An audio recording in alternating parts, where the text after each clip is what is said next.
K R ನಗರ ಸಂತ್ರಸ್ತೆ ಕೇಸ್ನಲ್ಲಿ ಭವಾನಿಗೆ ಸಂಕಷ್ಟ.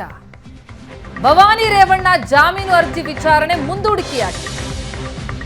ಇವತ್ತು ಬೇಲ್ ಸಿಗುತ್ತೋ ಇಲ್ವೋ ಅನ್ನೋದ್ರ ಬಗ್ಗೆ ಕುತೂಹಲ ಇತ್ತು. ಈಗ ಜಾಮೀನು ಅರ್ಜಿ ವಿಚಾರಣೆ ಮುಂದೂಡಿಕೆಯಾಗಿರುವ ಮಾಹಿತಿ ಲಭ್ಯವಾಗ್ತಾ ಇದೆ. ಎಸ್ಐಟಿ ಭವಾನಿ ರೇವಣ್ಣಗೆ 2 ನೋಟಿಸ್ ಕೊಟ್ಟ ಹಿನ್ನೆಲೆಯಲ್ಲಿ ವಿಚಾರಣೆಗೆ ಹಾಜರಾಗುವಂತೆ ನೋಟಿಸ್ ಕೊಟ್ಟಿರೋದ್ರಿಂದ ಬೇಲ್ಗೆ ಅರ್ಜಿ ಹಾಕೊಂಡಿದ್ರು. ಭವಾನಿ ರೇವಣ್ಣ ಅವರ ಜಾಮೀನು ಅರ್ಜಿ ವಿಚಾರಣೆಯನ್ನ ಈಗ ಮುಂದೂಡಿದೆ ಕೋರ್ಟ್. ಯಾವ ಕಿಡ್ನಾಪ್ ಪ್ರಕರಣದಲ್ಲಿ ಎಚ್.ಡಿ. ರೇವಣ್ಣ ಜೈಲುವಾಸ ಅನುಭವಿಸಿ ಹೊರಬಂದ್ರು, ಅದೇ ಕೇಸ್ನಲ್ಲಿ ಭವಾನಿ ರೇವಣ್ಣ ಅವರಿಗೆ ವಿಚಾರಣೆಗೆ ಹಾಜರಾಗಿ ಅಂದ್ರೆ ಜಾಮೀನಿಗೆ ಅರ್ಜಿ ಹಾಕೊಂಡಿದ್ರು. ಆ ಅರ್ಜಿ ವಿಚಾರಣೆ ಈಗ ಮುಂದೂಡಿಕೆಯಾಗಿದೆ. ನಾಳೆಗೆ ಭವಾನಿ ರೇವಣ್ಣ ಜಾಮೀನು ಅರ್ಜಿ ವಿಚಾರಣೆ ಮುಂದೂಡಿಕೆಯಾಗಿದೆ. ಮಧ್ಯಂತರ ಜಾಮೀನು ಕೊಡುವಂತೆ ಭವಾನಿ ಪರ ವಕೀಲರು ಮನವಿ ಮಾಡಿದ್ರು.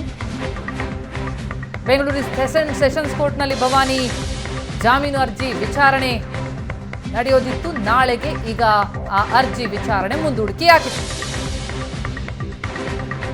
ಜಾಮೀನು ಅರ್ಜಿಗೆ ಆಕ್ಷೇಪಣೆ ಸಲ್ಲಿಸೋದಕ್ಕೆ ಎಸ್ಐಟಿ ಕಾಲಾವಕಾಶವನ್ನ ಕೇಳಿತ್ತು. ಏನಾಗುತ್ತೆ ಎನ್ನುವಂತಹ ಕುತೂಹಲ ಇತ್ತು. ಈಗ ಅರ್ಜಿ ವಿಚಾರಣೆಯನ್ನ ನಾಳೆಗೆ ಮುಂದೂಡಿದೆ ಕೋರ್ಟ್.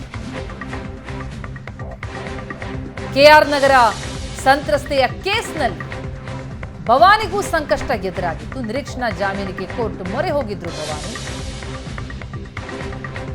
ಆ ಜಾಮೀನು ಅರ್ಜಿ ವಿಚಾರಣೆಯನ್ನ ಈಗ ನಾಳೆಗೆ ಮುಂದೂಡಿದೆ ಕೋರ್ಟ್. ನಿರೀಕ್ಷಣಾ ಜಾಮೀನಿಗೆ ಕೋರ್ಟ್ ಮೊರೆ ಹೋಗಿದ್ರು ಭವಾನಿ ರೇವಣ್ಣ. ಸೆಷನ್ಸ್ ಕೋರ್ಟ್ನಲ್ಲಿ ವಿಚಾರಣೆ, ಆ ಅರ್ಜಿ ವಿಚಾರಣೆಯನ್ನ ಸೆಷನ್ಸ್ ಕೋರ್ಟ್ ನಾಳೆಗೆ ಮುಂದೂಡಿದೆ.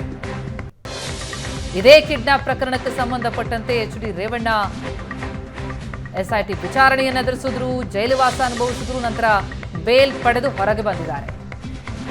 ಈಗ ಇದೇ ಪ್ರಕರಣ ಭವಾನಿ ರೇವಣ್ಣ ಅವರಿಗೂ ಮುಳುವಾಗುವ ಸಾಧ್ಯತೆಗಳು ಕಂಡು ಬರ್ತಾ ಇತ್ತು. ಯಾಕಂದ್ರೆ ಎಸ್ಐಟಿ ವಿಚಾರಣೆಗೆ ಬರುವಂತೆ ನೋಟಿಸ್ ಕೊಟ್ಟಂತಹ ಹಿನ್ನೆಲೆಯಲ್ಲಿ ಬಂಧನದ ಭೀತಿಯಿಂದ ಜಾಮೀನಿಗೆ ಅರ್ಜಿ ಹಾಕೊಂಡಿದೆ.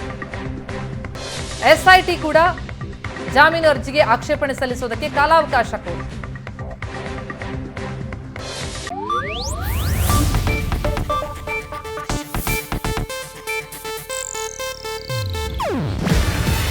ಇದು ಏಷ್ಯಾನೆಟ್ ನ್ಯೂಸ್ ನೆಟ್ವರ್ಕ್ ಪ್ರಸ್ತುತಿ. ನೀವು ನೋಡ್ತಿದ್ದೀರಾ ಏಷ್ಯಾನೆಟ್ ಸುವರ್ಣ ನ್ಯೂಸ್.